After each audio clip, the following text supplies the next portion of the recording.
Hello everyone, how are you? And another very important question is, how are your preparations going? Well, this is Dr. Vikas Kumar on behalf of Chetan Bharat Learning. एक बार फिर आपका बहुत तहे दिल से स्वागत to this session on sentence rearrangement. अच्छा, so sentence rearrangement उन topics में से है जो हम एक बार कर चुके हैं, right? उसकी practice और करते हैं. But the importance of the very concept is that यार जो भी आप competitive exams देते हो ना, चाहे वो गवर्नमेंट सेक्टर के हों या प्राइवेट सेक्टर में प्लेसमेंट के लिए हों, जैसे कॉलेजेस में होते हैं, सो अक्सर सेंटेंस रीअरेंजमेंट पर क्वेश्चंस होते हैं, right?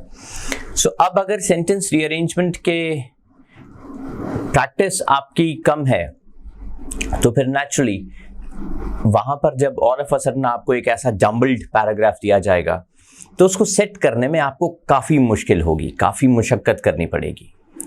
That is something we do not want to happen. इसीलिए we are trying a level best to give you good quality of questions. Good quality of questions इसलिए important है क्योंकि अगर आप prepared ही बहुत आसान से क्वेश्चंस पर है ना, तो फिर वहां जाकर डिफिकल्ट क्वेश्चंस को आप कैसे हैंडल करेंगे, राइट? सो हमारे जो क्वेश्चंस हैं वो टोटल मिक्स हैं, राइट? वो मिक्स ऐसा है कि उसमें वर्चुअली हर लेवल की आपको तैयारी ऑटोमेटिकली हो ही रही है.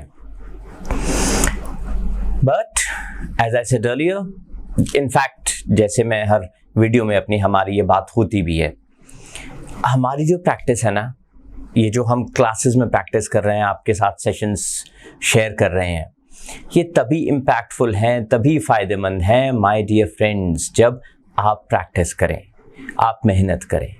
अगर किसी स्टूडेंट को ऐसे लगता है कि सीबीएल में सारे लोग मैजिशियंस हैं, जादू कर देंगे, सिर्फ एक सेशन में ऐसा कर देंगे कि उसके बाद उम्र भर मुझे पढ़ने की ज़रूरत नहीं है और मेरे एग्ज़ाम्स क्लियर हो जाएंगे, सो आई बिलीव आप में से ज़्यादातर समझदार लोग हैं, आप जानते हैं कि ऐसा पॉसिबल नहीं है, है ना? हमारी ये जो एफर्ट्स है ना यार, इसको स्ट्रेंथ देती है आपकी प्रैक्टिस. मेहनत कीजिए. हमारा ये जो एफर्ट है ना, जो मेहनत हम कर रहे हैं, अगर आप मेहनत करेंगे तो इसका रिजल्ट आपको जल्दी मिलेगा और ज़्यादा अच्छा मिलेगा. ठीक है जी, चलिए.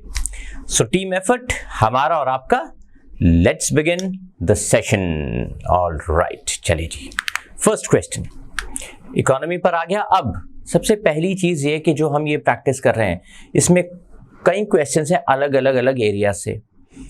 वो इसलिए क्योंकि हम नहीं जानते एग्जाम में कौन से एरिया का पैराग्राफ आ जाएगा जिसको आपने सेट करना है. हो सकता है इकोनॉमिक्स पर हो सकता है जनरल लाइफ पर हो, कुछ भी. चलिए. So the economy of every nation keeps fluctuating to various standards seems like a good opening sentence. Why? क्योंकि ये सेंटेंस ना, देखिए, बड़ा जेनेरिक है. इकोनॉमी की ही बात हुई है, सारे सेंटेंसेस को देखिए, जीडीपी वगैरह वगैरह, तो इसने इंट्रोड्यूस किया है सब्जेक्ट को. सेकेंड सेशन से recessions to every economy are natural and can not be precluded. अक्सर ये ऐसे वाले सेंटेंसेस ना जिनमें कुछ इस तरह के वर्ड्स होते हैं, देख रहे हैं आप, can not be precluded. Preclude करने का मतलब होता है अवॉइड. ये अक्सर, हमेशा नहीं, अक्सर लास्ट सेंटेंसेस होते हैं. तो बी तो ओपनिंग नहीं लग रहा. See this phenomenon, which phenomenon, तो सी भी ओपन नहीं कर सकता. दिस है ना इसमें. The GDP shows outstanding growth in a year. अब डी को देखिए, डी को भी देखकर लगता है कि इससे पहले कोई सेंटेंस होना चाहिए. ई को देखिए, these phenomena. Which phenomena are we talking about? We don't know. If it is better to prepare against better, तो फिर वर्स क्या है? इसका मतलब एक ही सेंटेंस है जो क्वालिफाई करता है to be the opening sentence, and that is sentence A. So ऊपर मैं लिख दे रहा हूं सेंटेंस ए. चलिए अब बाकी सेंटेंसेस को ढूंढ लेते हैं. ए के साथ पेयर कौन सा करता है? बी तो नहीं कर रहा. It looks like the ending sentence. A reads the economy of every nation keeps fluctuating, कभी ऊपर कभी नीचे. इसकी एक एग्जाम्पल है in one of the sentences, और वो एग्जाम्पल कहाँ है? वो एग्जाम्पल आपको ना यहाँ दिखती है, देखिए डी में. तो ए और डी आसपास तो होने चाहिए. सबसे पहली बात, डी क्या कहता है? ए कहता है economy of every nation keeps fluctuating. To various standards ऊपर नीचे, और डी में क्या है, GDP shows outstanding growth in a year, अगले साल वो जो ग्रोथ है वो गिर जाता है, जीडीपी की ग्रोथ रेट कम रह जाती है। तो ये तो फ्लक्चुएशन तो है ना, ए और डी का तो पेयर लग रहा है।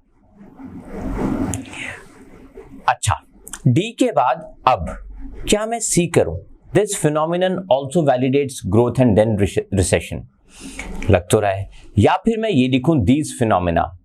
अब एक बात देखिए, डी में दो फिनोमिना है, एक नहीं है, तो ये दिस फिनोमिनन नहीं हो सकता, ये दीज फिनोमिना होना चाहिए, राइट? ठीक है जी, दीज फिनोमिना, क्योंकि डी में दो फिनोमिना है, फिनोमिना वैसे भी प्लूरल होता है। सो ए के बाद कि मैं स्पेस खाली छोड़ रहा हूं, उसका एक रीजन है, इतना हमें मालूम है कि डी और ई इकट्ठे हैं। परफेक्ट हो गया, ठीक है। अब रीजन क्या था वो स्पेस खाली छोड़ने का, आपको भी पता चलेगा। ई भी आ गया आपका। ई के बाद क्या है, it is better to prepare against unavoidable situations like recession, और B recessions to every economy are natural. इसीलिए क्योंकि ई क्या कहता है, ये सिम्प्टोमेटिक है ऑफ इंटरनेशनल मार्केट, ई में ये मेंशन्ड है, राइट? इसीलिए इंटरनेशनल मार्केट पे तो जोर नहीं ना किसी का। It is better to prepare against unavoidable situations. So F और लास्ट में कंक्लूजन है बी। अब ये जो गैप मैंने छोड़ा था ना सी, वो यहां आएगा। अब उसका एक रीजन है, ए का एग्जाम्पल है, डी बिल्कुल नजर आ रहा है, बट ए और डी के बीच में सी फिट होगा। क्यों होगा? Economy of every nation keeps fluctuating, यही फिनोमिनन कभी ग्रोथ दिखाता है, कभी रिसेशन दिखाता है, और सी का खुद एग्जाम्पल है D.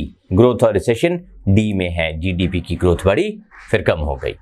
Alright, so I hope clearly समझ आया होगा आपको। ये नेक्स्ट क्वेश्चन पर चलते हैं। The relationship of India and Pakistan are strained. Relationship are strained, strained मतलब तनाव है इनमें। The solution to this problem seems to be hidden somewhere. To which problem? B open तो देखिए नहीं कर सकता ना, दिस प्रॉब्लम। रिलेशनशिप में भी ये टाइपोग्राफिकल एक एरर है, हम इज कर दें इसे या रिलेशनशिप्स करते हैं, रिलेशंस करते हैं। एनी हाउ, चलिए। The communication between both nations has been scrapped. अब आपको लगाना है थोड़ा सा ब्रेन। एक कहता है ना कि कंटेक्चुअल पेयरिंग है, आपको ना सेंटेंस को या क्वेश्चन को स्टोरी की तरह देखना है। सो अगर मैं स्टोरी की तरह इस क्वेश्चन को देखूं, ठीक है, तो मुझे क्या नजर आता है? एक सीक्वेंस में एक कोई चेन ऑफ इवेंट्स देखनी पड़ेगी। अगर रिलेशनशिप स्क्रैप्ड है, स्ट्रेन्ड है, स्ट्रेन्ड क्या मतलब? तनाव है। अगर कोई दो लोग के रिश्ते में तनाव होता है तो सबसे पहले क्या चीज अफेक्ट होती है? सबसे पहले ना ये चीज अफेक्ट होती है, कम्युनिकेशन। सो ये नेचुरल है कि ए के बाद सी के आने के चांसेस बहुत अच्छे हैं। चेंज कर देंगे यार हम, अगर हमें गलत लगेगा ना बाद में।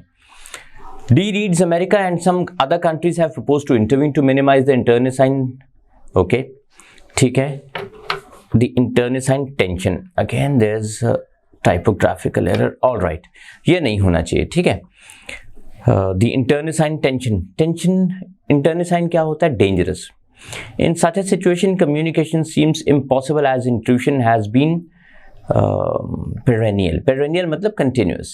F. India, however, has been averse and has rightly put a condition. Okay.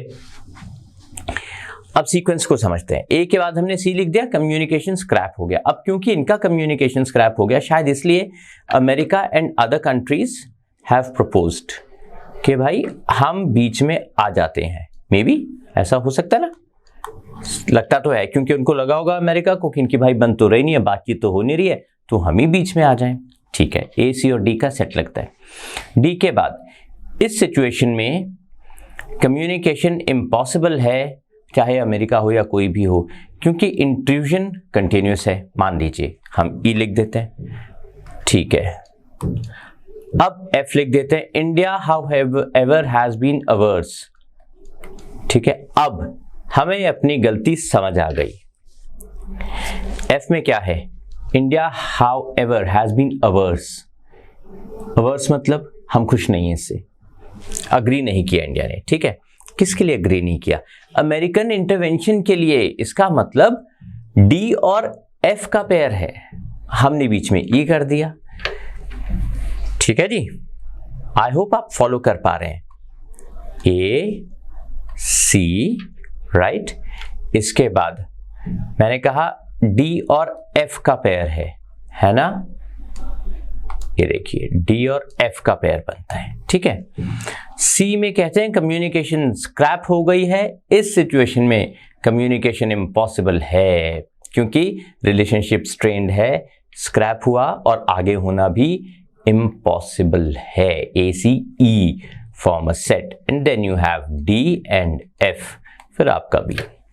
अब एफ और बी क्यों इकट्ठे आए हैं देखते हैं। India however has been ours कि कोई फॉरेन इंटरवेंशन हमें नहीं चाहिए भाई, ठीक है, और कंडीशन लगा दिया कि जब तक पाकिस्तान वो टेररिस्ट भेजना बंद नहीं करता हम बात नहीं करेंगे। इसीलिए इस प्रॉब्लम का सलूशन छुपा हुआ सा है, हिडन है, नजर नहीं आ रहा। Therefore, the correct order is A, C, E, D, F, B. All right, here we go. The focus of school teachers has for long been on memorization. Ratte मारने पर कहते हैं कि स्कूल टीचर्स का फोकस बहुत लंबे वक्त से रहा है, जिसमें कोई शक की बात भी नहीं है। सारे टीचर्स की बात नहीं कर रहा हूँ, बहुत सारे। क्वालिटी एजुकेशन दस इंक्लूड्स, दस वाले सेंटेंसेस कई बार ना लास्ट सेंटेंसेस होते हैं, हालांकि दस कई बार आपको वो भी दिखाता है, क्या कहते हैं, कॉज इफेक्ट रिलेशनशिप, लेकिन अक्सर ये कंक्लूडिंग सेंटेंसेस होते हैं। To outscore one another and shine in record books, students mug up the concepts. All right, students know that their teachers will only award good scores to them if the answers written verbatim match what the teacher taught. Verbatim का मतलब word to word, तो जो teacher ने पढ़ाया है वही exactly. This however doesn't bring the best out of the students. All right, yes, it doesn't bring out the best. They remain deprived of an opportunity to grow their logical ability. बिल्कुल सही बात। चलिए, तो ए ही opening लग रहा है क्योंकि उसने इंट्रोड्यूस किया है सब्जेक्ट को। The focus of school teachers बड़े वक्त से मेमोराइजेशन पर है। अब इसका रिजल्ट क्या हुआ है? रिजल्ट इसका ये हुआ कि स्टूडेंट्स को मालूम है, टीचर्स दोनों लिंक हो रहे हैं। डी को देखिए, डी में टीचर है एक ही तरह, right, keywords. So the teachers rather the students know that their teachers will only award good scores अगर verbatim जो आंसर्स हैं वो मैच कर जाएंगे। इसीलिए to score one another, right, and rather outscore, मतलब एक दूसरे से ज्यादा स्कोर करने की चाहत में, राइट, स्टूडेंट्स क्या करते हैं, रट्टे मारते हैं, और वो है सेंटेंस सी। एडीसी का सेट है। चलिए सी के बाद देखते हैं ई एफ बी रहते हैं। ई क्या कहता है? This how ever doesn't bring out the best of a student, right, ठीक है, तो ये बेस्ट नहीं आता स्टूडेंट्स का इससे। All right, maybe we can do away with this S of a student, है ना, सिंगुलर है। चलिए, सो ई भी हो गया। अब एफ और बी। अब अगर स्टूडेंट का बेस्ट नहीं आ रहा है इससे, तो स्टूडेंट्स क्या करेंगे? वो डिप्राइव्ड रहेंगे of an opportunity to grow their logical ability. इसीलिए क्वालिटी एजुकेशन नहीं है। सी के बाद E, then F and then B. Very simple, बहुत ही आसान क्वेश्चन है। चलिए next one. We need to delve into का मतलब डेप्थ में जाके देखना, प्रोफाउंडली पढ़ना, किसी चीज को अंडरस्टैंड करना। The factors impacting the mental health of people, ये बहुत इंपॉर्टेंट क्वेश्चन है, बहुत अच्छा क्वेश्चन है। Mental health deserves more importance than it receives. ये तो कंक्लूजन जैसा लग रहा है ना, कि भाई ये डिजर्व करती है, बस बात खत्म हुई, है ना। We judge people if they reveal that they are suffering from mental problems. We find it hard to digest depression. This is doubly tormenting the ones suffering. Seldom we look into the situations that engender these problems. ठीक है, so we need to delve into the factors impacting the mental health of people. Perfect. इसका क्या मतलब है? So now we know that the opening sentence is A, है ना, तो इसको तो लिख देते हैं हम। A से पैराग्राफ शुरू होगा। B says mental health deserves more importance, हमें लग रहा है कि कंक्लूडिंग होगा, ठीक है, होगा, कंक्लूड तो अभी हम कर नहीं रहे हैं। C, we judge people if they reveal that they are suffering from mental problems, तब हम जज करने लगते हैं, ठीक है। This is doubly tormenting the ones suffering, this is. So C और ई का पेयर अभी मैं रफ में लिख ले रहा हूं, मुझे ऐसा लग रहा है कि सी और ई का शायद पेयर होगा, ठीक है। We find it hard to digest depression. Seldom we look into the situation that engender these problems. अब D और F का पेयर मुझे लग रहा है, क्यों लग रहा है? D में डिप्रेशन है और F में these problems है। So ऐसा लगता है कि B एंड में आ जाएगा, mental health deserves more important than it receives। ठीक है, C E D F B, पर क्या A के बाद C आना चाहिए या नहीं, देखते हैं। A reads we need to delve into, हमें वो फैक्टर्स को देखना पड़ेगा which impact the mental health of people, क्योंकि हम क्या करते हैं, सिर्फ जज करते हैं। अगर लोग कह देते हैं कि उनको कोई मेंटल प्रॉब्लम है, सो मेंटल हेल्थ से मेंटल प्रॉब्लम कनेक्टेड है, राइट।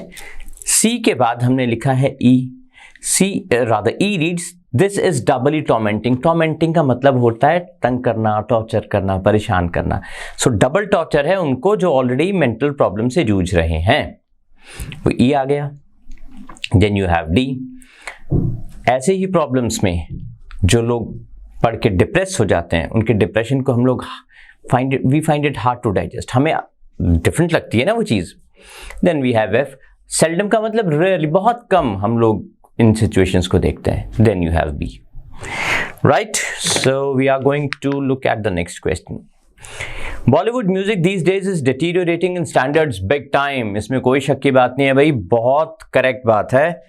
अब जो गाने रह गए ना यार, बस क्या बताएं आपको, मतलब सारे तो एक जैसे नहीं होते, लेकिन मोस्टली परसेंटेज में अगर बात करें तो शायद 80 to 90% होता होगा ऐसा कि जो गाने बनते हैं ना वो ऐसे बनते हैं, दिखता ना तक दिन दिन तक, तक दिन दिन तक, है ना। मतलब चलिए, let's not get into that. हम थोड़े उस वक्त में पले बड़े हैं जब एक्चुअली म्यूजिक, एक्चुअल म्यूजिक हुआ करता था, जो बॉलीवुड म्यूजिक होता था। It used to be very melodious. Anyhow, so Bollywood music these days is deteriorating, मतलब नीचे आ गए हैं स्टैंडर्ड्स उसके। The truth is that the truth वाले sentences अक्सर लास्ट होते हैं।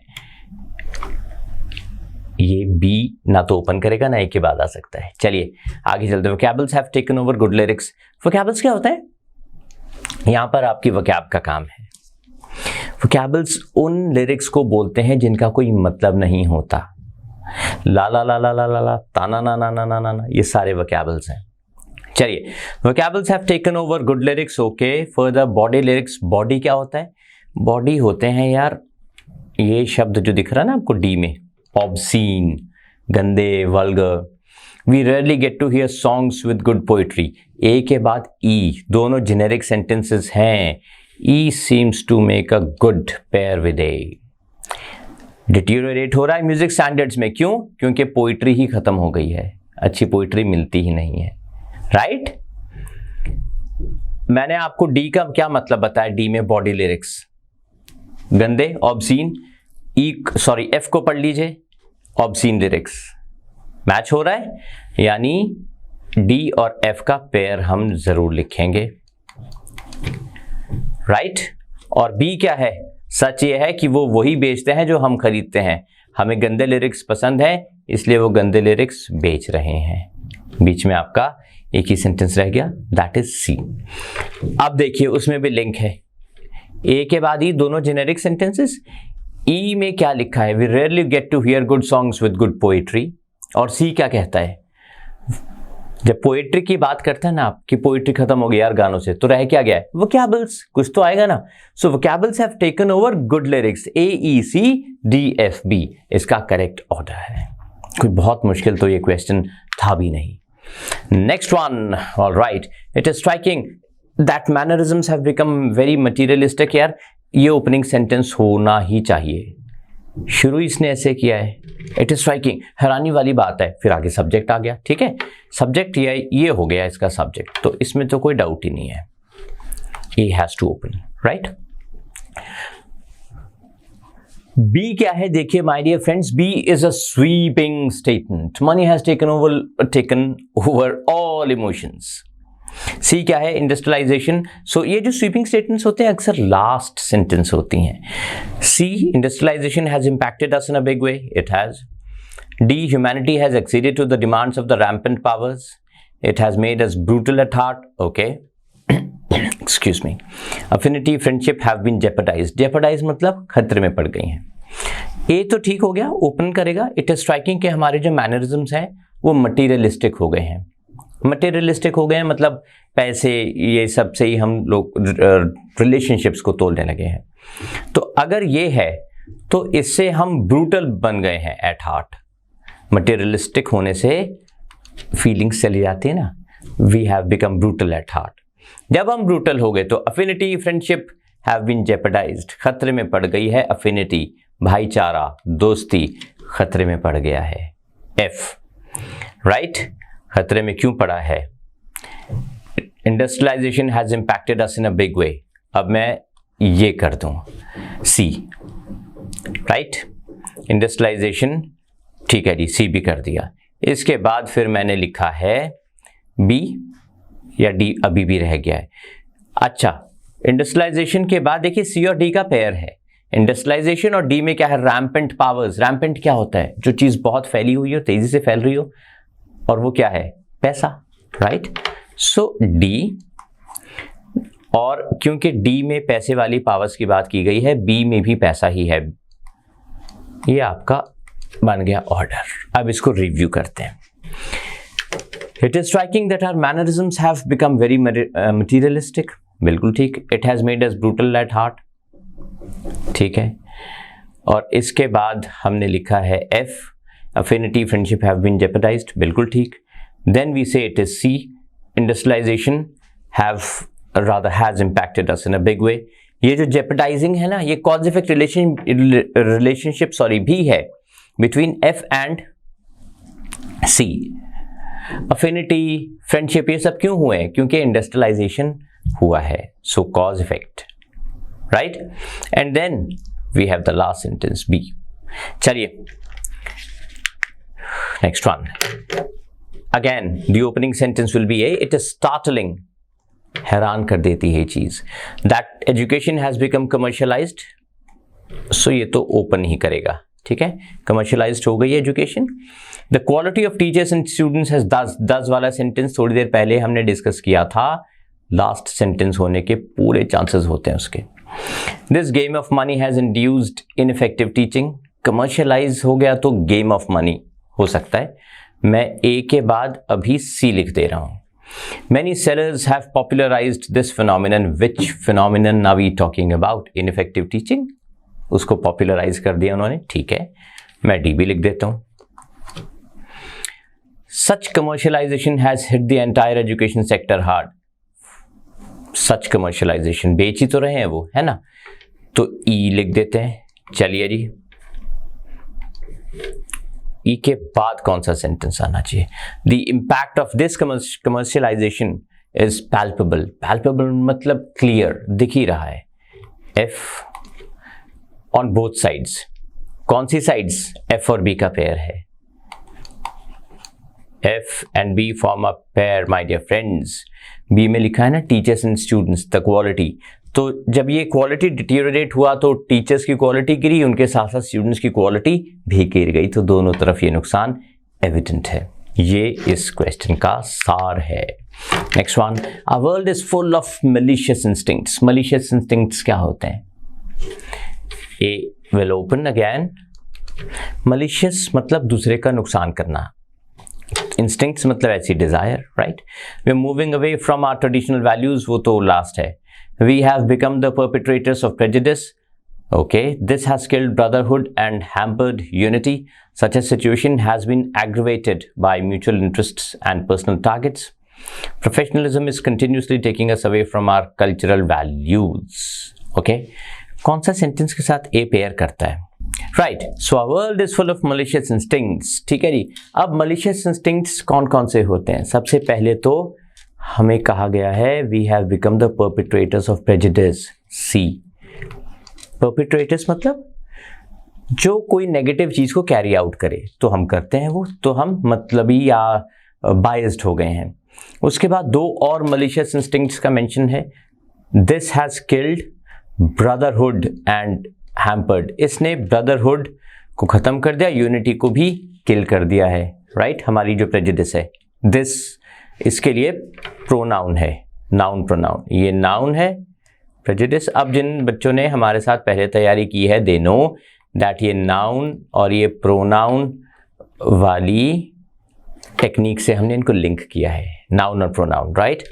सो D, in fact C and D form a pair. अब डी के बाद इस सिचुएशन ने एग्रेवेट कर दिया है म्यूचुअल इंटरेस्ट्स को और पर्सनल टारगेट्स को, या प्रोफेशनलिज्म पहले आएगा। Professionalism is continuously taking us away from our cultural values. इस इंटरेस्ट रादर इस सिचुएशन ने एग्रेवेट करना, कोई चीज़ को बुरा कर देना, खराब कर देना, खराब कर दिया है और खराब हो गई है सिचुएशन को, हो गई है situation by our mutual interests and personal targets. हमारे जो टारगेट्स हैं वही हमारे लिए इंपॉर्टेंट है। यही चीज़ प्रोफेशनलिज्म से और ख़राब हो गई है, which is F and then we have B. हम लोग देखिए प्रोफेशनलिज्म जहाँ पर एफ में बात हुई है वहाँ पर कहा गया है it is taking away from cultural values, और वही कल्चरल वैल्यूज़ को बी में ट्रेडिशनल वैल्यूज़ बोलकर एंड कर दिया गया है। Next one, alright, sports in our country is equivalent to cricket. Absolutely right. अब तो स्पोर्ट्स ऐसा हो गया है कि जैसे क्रिकेट ही स्पोर्ट्स है। The other sports need promotion, cricketers are worshipped like heroes. Alright, ठीक है जी। सी भी काफ़ी जेनेरिक है। आपको मैं एक चीज़ बताता हूँ, एक क्लू इस क्वेश्चन में।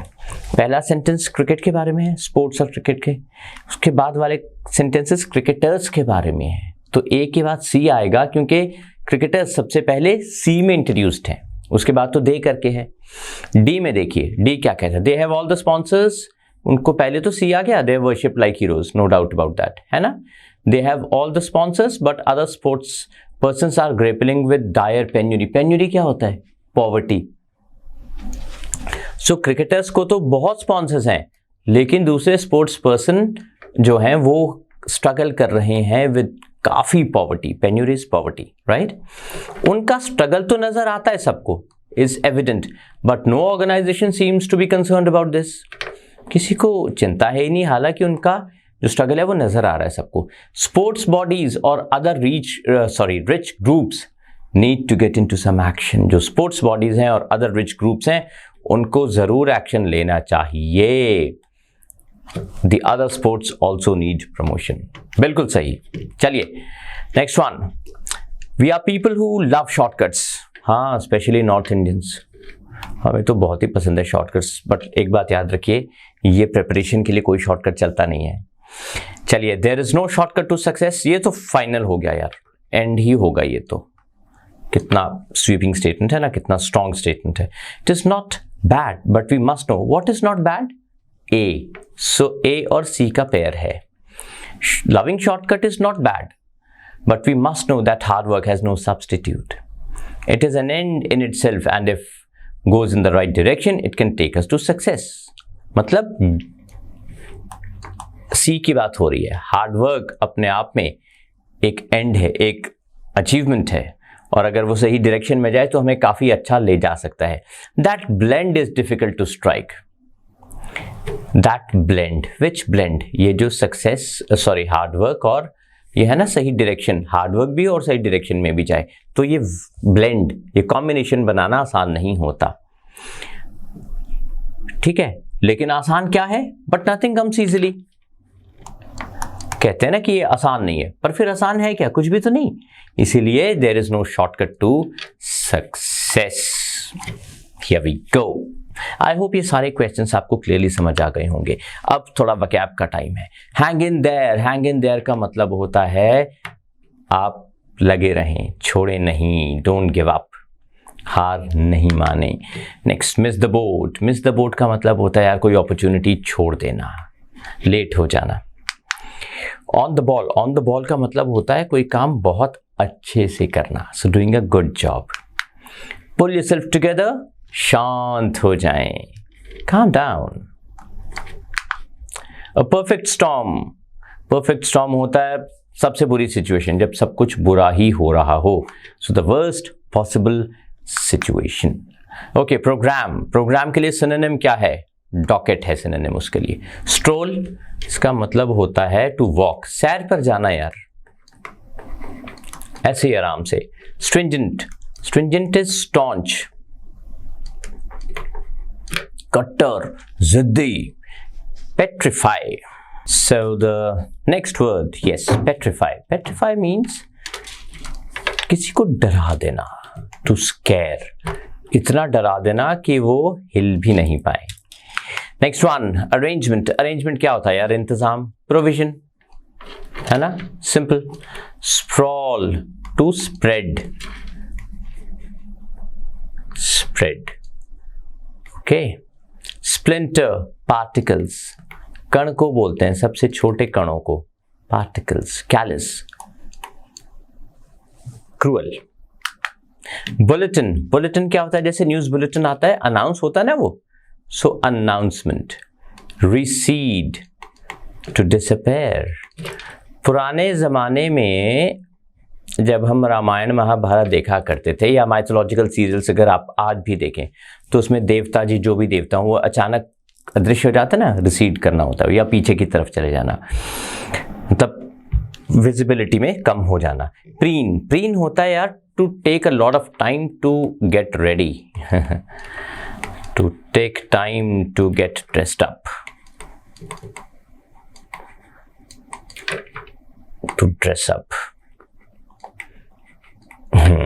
मार्श, दलदल को कहते हैं, डीप मड. पैल्पेबल, क्लियर होता है. Did we discuss the last one? Answer? Yeah, we did. Ambiguous क्या होता है? Unclear. और unclear ही होता है vague भी और hazy भी. Palatable. Palatable होता है very tasty. So it is delicious. Palatable is tasty. है ना? जैसे हम पंजाबीज के लिए राजमा चावल. Blatant. Blatant is open and अनअशेम्ड.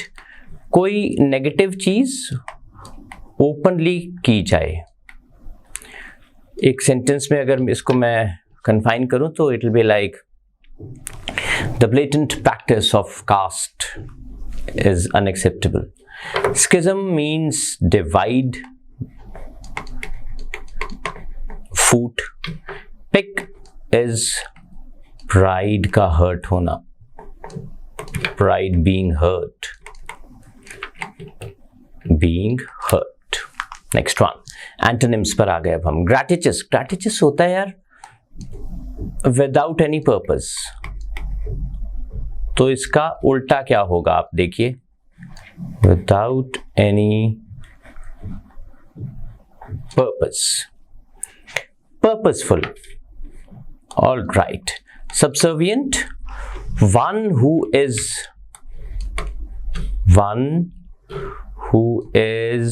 willing to please all. जो खुद ये सोचता है कि सबको मैं कैसे खुश करूं. Willing to please others, उनको कहते हैं subservient. Earmark, hallmark होता है typical feature. Surmise means accept या कन्विंस हो जाना. सो डाउट इसका उल्टा हो गया. सबस्यूम होता है इंक्लूड. इंक्लूड या कवर कर लेना अच्छे से कि उसकी एग्जिस्टेंस ही कम नजर आए. Implicate means to prove someone guilty. To prove guilty. Vacillate, to be unable to decide. जब हम डिसाइड नहीं कर पाते तब हम वैसिलेट करते हैं. तो उल्टा उसका डिसाइड हुआ. वेवर का भी ये सिनोनिमस है वैसिलेट. डिदर का भी. फ्लक्चुएट आपको मालूम है, ऊपर नीचे होते रहना. प्रोस्क्राइब का मतलब होता है डिसअलाउ या बैन कर देना. तो अलाउ इसका उल्टा हो गया और आपका आंसर हो गया. शैग्रिन होता है एम्बैरेसमेंट या एम्बैरेसिंग सिचुएशन. एम्बैरेसमेंट. पेस्टर, बार बार पूछना, please do it, please do it, have you done it, have you done it, like that. Prescribe, to fix. Pester के लिए एक वो दे देता हूं मैं आपको synonym, nag. Acquiesce means to accept without protesting. So protest इसका आंसर हो गया. To accept without protest. Without protest. Protest इसका आंसर हो गया. Embark to begin, concoct, to fabricate information or stories. To fabricate. All right, with these words I'm signing off. I hope आपको सारे questions sentence rearrangement के भी, idioms के भी, synonyms के भी, antonyms के भी clearly समझ आ गए होंगे. इनकी प्रैक्टिस कीजिए, ज़रूर कीजिए यार, नहीं तो ये जो वर्ड्स आप नए नए सीख रहे हैं ना, ये भूल जाएंगे कुछ दिन में. इसका कोई फ़ायदा होने वाला फिर है नहीं. इनके सेंटेंसेस बनाइए. Bye bye, take care.